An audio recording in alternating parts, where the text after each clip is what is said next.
Kitap okumayla ilgili Yusuf Kaplan'ın çok güzel bir sözü var. Diyor ki, kitap okuyan ders sahibi olur, ders sahibi olmak isteyen de kitap okur. Niye kitap okur? Çünkü kitap okuyan insan düşünmeye başlar. Kitap okumak insanı düşündürür. Düşünen insan da ister istemez ders sahibi olur. Niye ders sahibi? Çünkü diğergamlık dediğimiz bir fikir altyapısına sahip olur. Yani kitap insanı doldurur. Her yönüyle doldurur. Kitap okumak bir nevi insanın kendisini keşfetmesidir.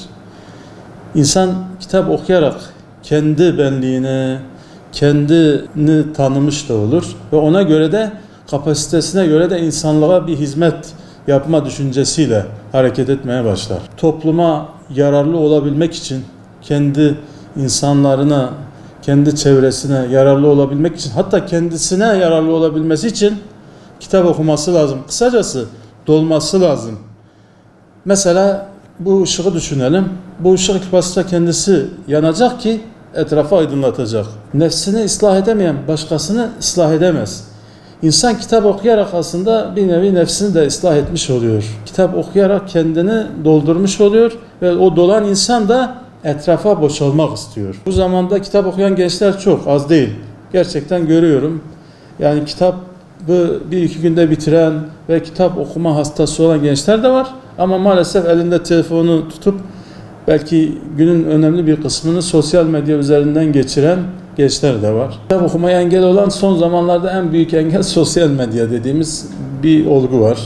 Yani aslında bir bağımlılık, bir hastalık sosyal medya. Sosyal medyanın her türlü çeşidi var.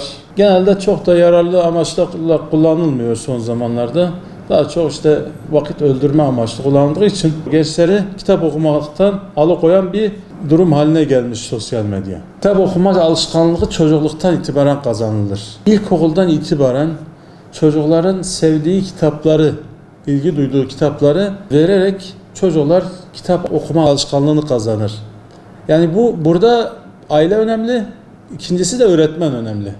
Öğretmen de çok etkilidir. İlkokul öğretmenleri çocukların kitap okuma alışkanlığında birinci derecede önemlidir.